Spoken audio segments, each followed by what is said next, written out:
When is romantic gesture actually a huge red flag?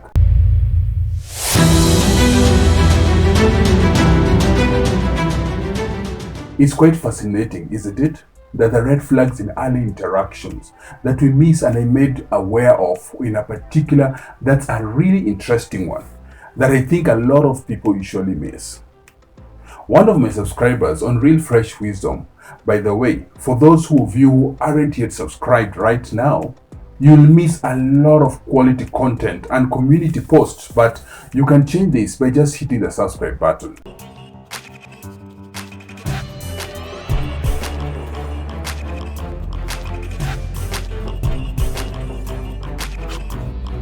Anne asked that she had met a guy right at the beginning of the COVID-19 and they had stayed in touch over the course of COVID. They hadn't seen each other during the time, and at one point they were able to see each other in person. She lived in Rwanda and he lived in New York. She flew out to see him in New York and they had an amazing few days together. Really got on well with it, was really romantic, and they did amazing things that went on to beautiful restaurant and a great time. And then she flew home and then invited her to go to Burning Man. For those of you who don't know, I don't even really know that much about Burning Man, Jameson. I know it's the desert in the middle of nowhere with a great place for a date in Burning Man, where there's a lot of people that go and absolutely love it and swear by it and go every year. But it's a place with lots of interesting eccentric outfits. There's art exhibition, people building things. There's probably one or two drugs ingested there, and they are not by everybody, but by some. One end of the spectrum that you can build structures and be in a community and love other people. In this really interesting creative environment, the other end of the spectrum is orgies. It's got everything Burning Man, but nevertheless, he invited her to Burning Man and my alarm bell went off immediately. Because I thought, why has my alarm bell gone off? Ringing in my head. In the sense that this guy is a creep. It went off in the sense that I thought of, this guy doesn't sound particularly serious. But second detail, she gave me really the part of the confirmed it. That she said one of the things that I feel frustrated by this is that since I've come home, we have not really talked much. He doesn't reach out regularly. We don't have long chats, but he is dead serious about going to this festival with him. And she actually said to him, I haven't really heard from you much. And she had expressed that she felt like they hadn't talked much since she left. His response to her expressing his ways to book a trip to Rwanda, he said, I'll come to see you. And so 3 or 4 weeks from that point, she booked a ticket. And he said, I'm gonna come out there and live, and booked this romantic restaurant for them to go to. And it all seemed really exciting, you know. Now, what an effort that is making at his coming to Rwanda. The point that I made to her was that despite the grand gesture, he hadn't actually listened to all that she was saying. What she was saying was, I don't feel close to you. We had this amazing time in New York since I got home. I don't feel close. I don't feel like you're showing any curiosity about my life. I don't feel like you're asking me how my day is going. I don't feel like you're trying to get to know me better.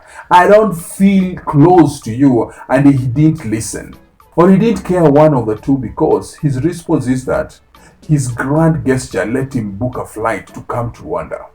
That might mean that he really likes her and wanted to do something big to show her, but he's a terrible listener because that's not what she was asking for. Or he had what she had to say, but he went, and I don't want to do the whole closeness thing and lots of contact because that's not what I'm looking for. But I book a trip to Rwanda because that's another experience. And what this wrecked of to me is that this is a guy who's looking for experiences. Doesn't make him a bad guy, but it doesn't make him a guy who's looking for what he's looking for. This is a guy who's treating life like a bit of a playground right now. And he is like, come to Burning Man with me, or I'll come to Rwanda and visit you. And that could be seen through the context of, well, Rwanda is really a cool country, only second to Kenya. and it's fun, and he's attracted to her, and he clearly enjoyed her company, or he wouldn't be inviting her to another trip somewhere. So the chances are that he's attracted to her. He really likes her company. He wants more experiences with her because that's what that he's looking for. But he doesn't want an actual relationship. He doesn't want an actual intimacy. He doesn't want actual closeness. Not in a way that builds, and he wants contained closeness. He wants contained experiences. Let me come to Rwanda and book a fancy restaurant and let's have an amazing time in Rwanda. That's fine if that's all she's looking for, but it wasn't what she was looking for.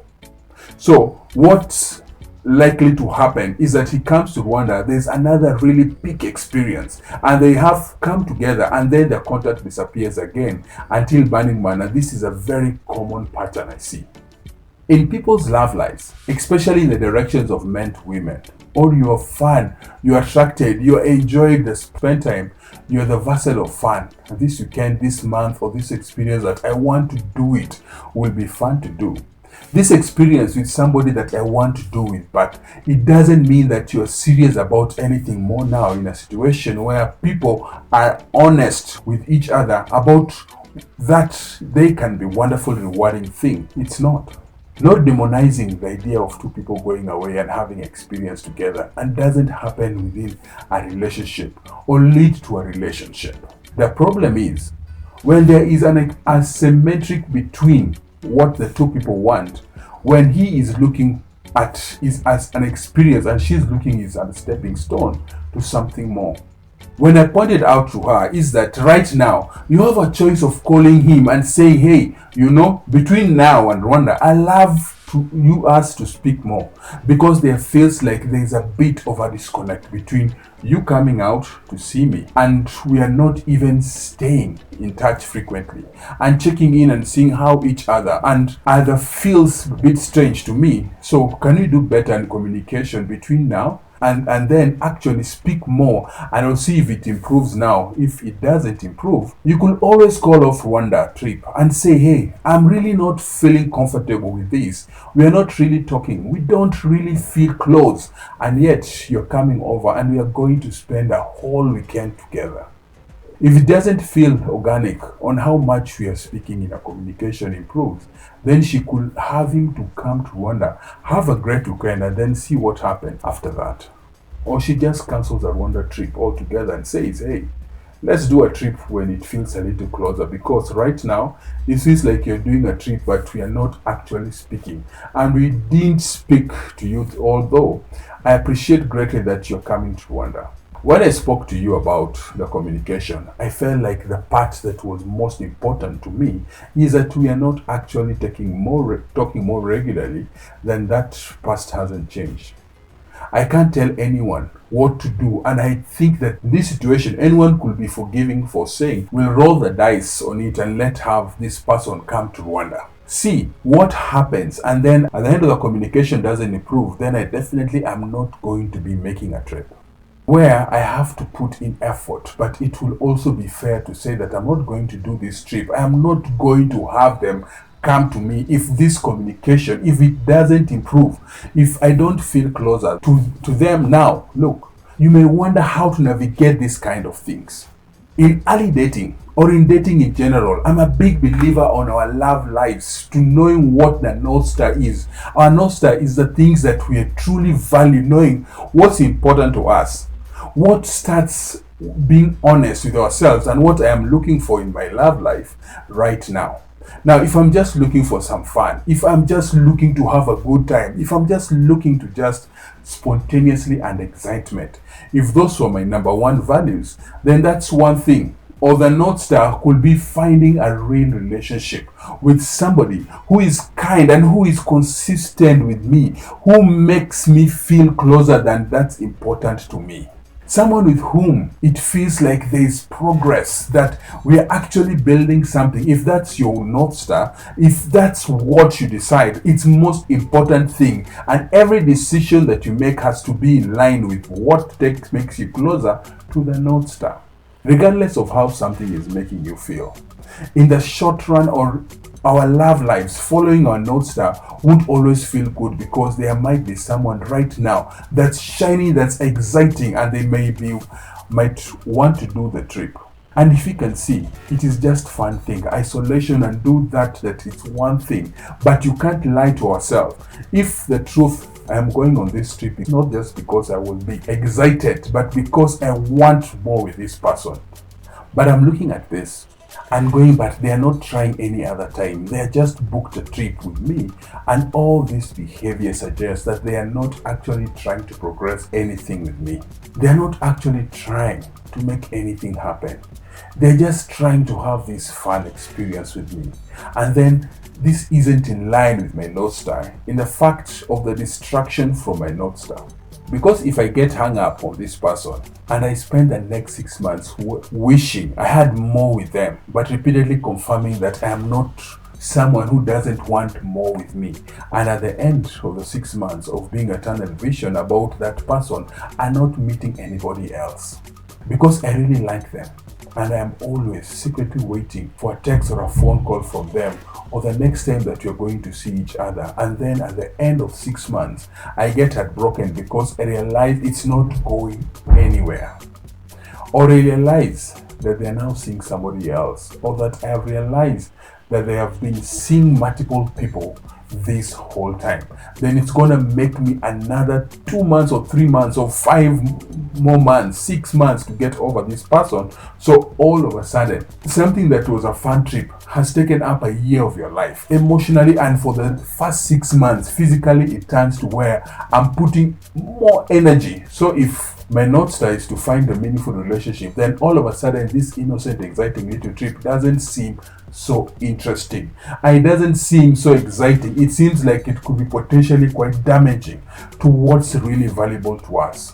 And one of the things that makes us really unhappy, one of the things that can even make us depressed and very shameful or create a lot of self-loathing, is when we continuously ignore our North Star in favor of the thing that feels good. Because even though at the moment we get addicted to that drug and it feels good, they start to accumulate, and self-betrayals, and they usually accumulate as things that are ways that we have betrayed ourselves, our ultimate goals. And we do that, we lose trust in ourselves.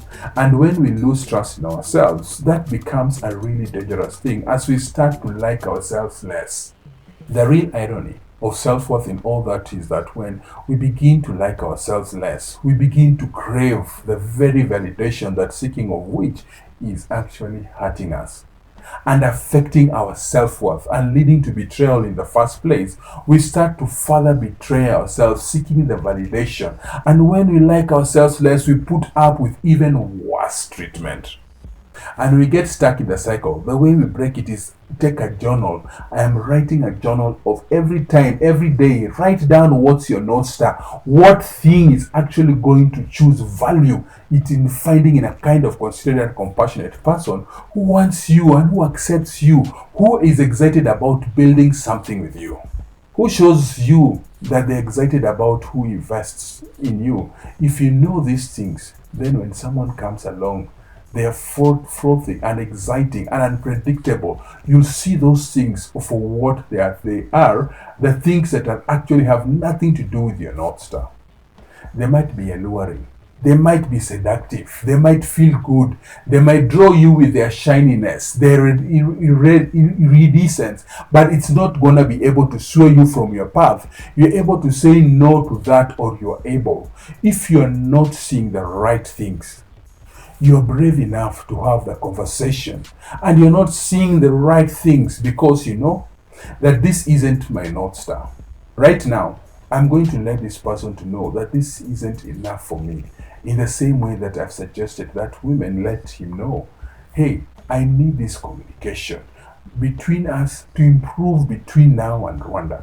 And otherwise, I'm going to feel really disconnected when you get to Rwanda, because I am not going to feel close to you. And frankly, I wouldn't be having someone come to see me for a weekend like this. It didn't feel close to them when you know what your North Star is. You'll be brave enough to have the standards that make someone either have to get in line with that North Star, or prove that they are not capable of that, in which case you're able to say no to the fun trip and the fun experience. If you want to define what your North Star is, then because maybe you're watching this video and thinking that this is exactly what I need to do, I have just been following feelings.